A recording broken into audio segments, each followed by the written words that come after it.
れ育った場所やし、おばあちゃんがいてるし。どこちゃん？塾には自分で行きたい言うたやろ。はい、せやから応援しようって。ジロジロ。急に行きたくなくなった理由があるんやろね、あいに。ちょ一個やから、こらえ性のないアウト。の子になってしまったのかな。よし。違うでしょ。そんなことないわ。さくらも一人っ子でしょ。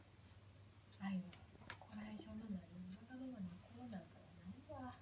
ごめん。でもお母さん何か気がついたことはなかった？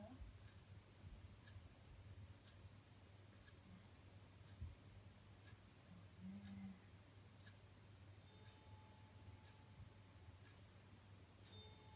そろそろ帰ってくる時間よね。しかし愛が帰らぬまま夜を迎えてしまいました。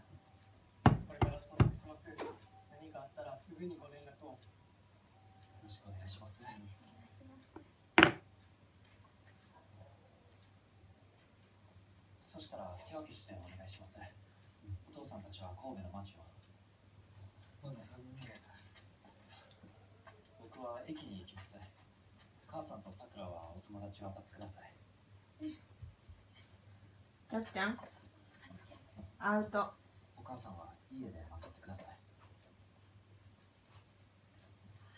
おい。